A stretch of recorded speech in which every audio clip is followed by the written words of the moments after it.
Bismillahirrahmanirrahim, assalamu alaikum. Mohamed Kassim raconte qu'il a vu ce rêve le 20 mars 2017. Dans ce rêve, je vois une zone de l'autre côté de la frontière pakistanaise, semblable à celle de l'Afghanistan, depuis laquelle les ennemis y envoient des terroristes. Mais l'armée pakistanaise les éradique efficacement. Face à cette situation, les ennemis sont furieux de la présence constante de l'armée pakistanaise sur leur chemin. Ils envoient alors leurs terroristes entraînés au Pakistan en leur fournissant des outils de vision nocturne et des armes modernes. Dès leur entrée sur le territoire pakistanais, les systèmes de défense de l'armée pakistanaise détectent leurs mouvements et éliminent tous les terroristes. Encore une fois, face à cette situation, les ennemis sont encore plus frustrés car leur plan ne fonctionne pas. Ils planifient alors une attaque interne pour d'abord affaiblir le Pakistan, pour ensuite lancer une attaque depuis les frontières.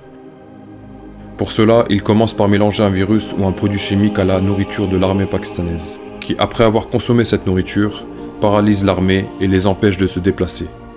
Puis les ennemis déclarent « Maintenant nous allons attaquer le Pakistan ». L'Inde à elle seule lance une offensive massive sur la ville de Lahore, et l'armée pakistanaise est incapable de la contenir.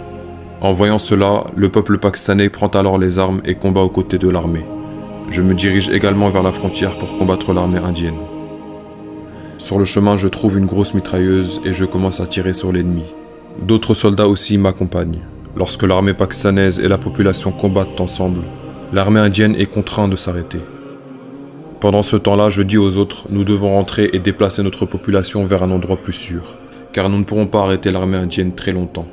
Certains proclament, nous sommes ici pour combattre l'armée indienne et nous sommes prêts à mourir, mais nous ne reviendrons pas.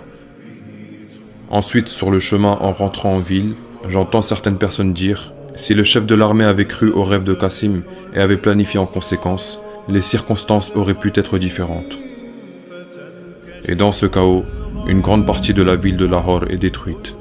Un peu plus loin dans le rêve, je me rends dans un endroit qui ressemble à la cave d'un immeuble, et j'ai l'impression de partir à la recherche d'un endroit.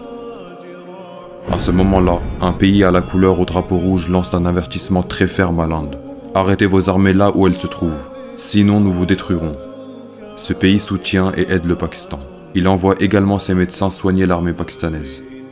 Et son chef d'État se rend également au Pakistan en personne pour lui témoigner de son soutien moral.